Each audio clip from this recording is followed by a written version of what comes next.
সুখবর, নবম জাতীয় বেতন স্কেলের নতুন কাঠামোয় কোন গ্রেডে কত টাকা বাড়লো। আজকের এই ভিডিওটিতে আমি এ বিষয়ে বিস্তারিত আলোচনা করতেছি এবং গেজেট কবে প্রকাশ করা হবে সকল বিষয় নিয়ে বিস্তারিত আলোচনা করার শুরুতে এখনো যারা আমাদের এই চ্যানেলের নতুন সদস্য আছেন তারা সাবস্ক্রাইব করে পাশে থাকা বেল আইকনটি অল করে দিন, যাতে আমাদের এই চ্যানেল থেকে মহার্ঘ ভাতার গুরুত্বপূর্ণ আপডেট সবসময় সবার আগে পেতে পারেন। নতুন একটি প্রস্তাবনা দেওয়া রয়েছে। এই প্রস্তাবনায় প্রথম গ্রেডে 2015 সালের প্রথম গ্রেডে বেসিক বেতন ছিল সর্বোচ্চ ৭৮,০০০ টাকা, যা এই নতুন প্রস্তাবনায় মূলত নবম পে স্কেলে ১,০০,০০০ টাকা হিসাবে নির্ধারণ করা হয়েছে।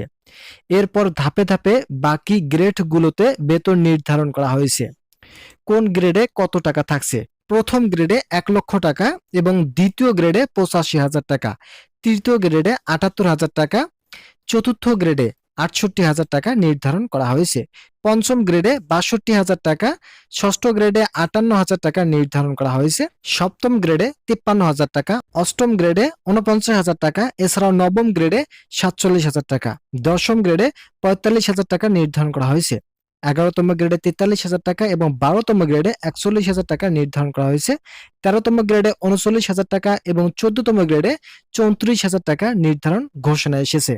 ভিডিওটির এই মুহূর্ত পর্যন্ত এসেও যারা যারা এখনো আমাদের এই নতুন চ্যানেলটি সাবস্ক্রাইব করেননি তারা দয়া করে চ্যানেলটি সাবস্ক্রাইব করে পাশে থাকা বেল আইকনটি অল করে দিন। এছাড়াও ১৫তম গ্রেডে ৩৫,০০০ টাকা এবং ১৬তম গ্রেডে ৩৩,০০০ টাকা নির্ধারণ করা হয়েছে, ১৭তম গ্রেডে ৩১,০০০ টাকা, ১৮তম গ্রেডে ২৯,০০০ টাকা, এছাড়া ১৯তম গ্রেডে ২৭,০০০ টাকা, ২০তম গ্রেডে ২৫,০০০ টাকা নির্ধারণ করা হয়েছে। সর্বনিম্ন ২০তম গ্রেডে ২৫,০০০ টাকা। আর যা ২০১৫ সালের গ্রেডে সর্বনিম্ন বেতন ছিল ৮,২৫০ টাকা, সেটাকে ডিঙ্গিয়ে অবশেষে নবম পে স্কেলে সর্বনিম্ন বেতন নির্ধারণ করা হয়েছে ২৫,০০০ টাকা।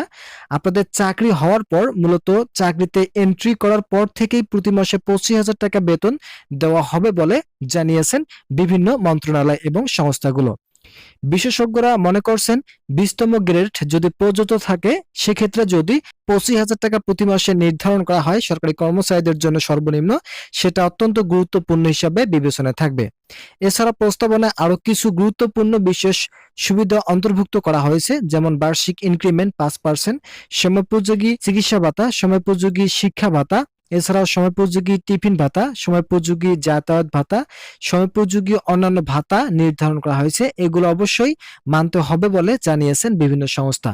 এই প্রস্তাবিত স্কেলটি একটি বৈষম্যমুক্ত ও ভারসাম্যপূর্ণ বেতন কাঠামো হিসেবে বিবেচনা করা হচ্ছে। সরকার যদি এই প্রস্তাবনার আলোকে নবম জাতীয় বেতন স্কেল বাস্তবায়ন করে তাহলে ২০২৬ সালে সরকারি চাকরিজীবীদের জন্য এটি বড় সুখবর হতে পারে। সরকারি চাকরিজীবীরা দীর্ঘদিন ধরে নতুন ও ন্যায়সঙ্গত পে স্কেলের জন্য অপেক্ষা করছেন। এই প্রস্তাবনা তার প্রত্যাশা।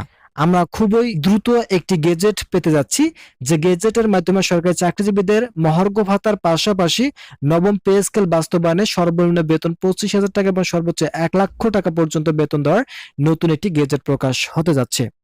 বিভিন্ন সূত্র থেকে জানা যাচ্ছে, মন্ত্রণালয় থেকে বলেছে যে মহার্ঘ ভাতা এর পাশাপাশি নবম পে স্কেল বাস্তবায়ন করা হবে এবং এই মহার্ঘ ভাতায় নবম পে স্কেল মিলে একটি বেতন সামঞ্জস্যপূর্ণ রাখা হয়েছে, যেটাতে সর্বনিম্ন বেতন ২৫,০০০ টাকা দেওয়া হতে পারে সরকারি কর্মচারীদের জন্য। তো ইতিমধ্যে এই বিষয়ে একটি প্রতিবেদন প্রকাশিত হয়েছে। আপনারা যারা সরকারি চাকরিজীবী আছেন তাদের জন্য শুভ কামনা রইল। তারা পরবর্তী আপডেট পেতে অবশ্যই আমাদের এই চ্যানেলটি সাবস্ক্রাইব করে আমাদের সঙ্গেই থাকুন। আজকের এই ভিডিওটি পর্যন্ত। ভালো থাকুন, সুস্থ থাকুন।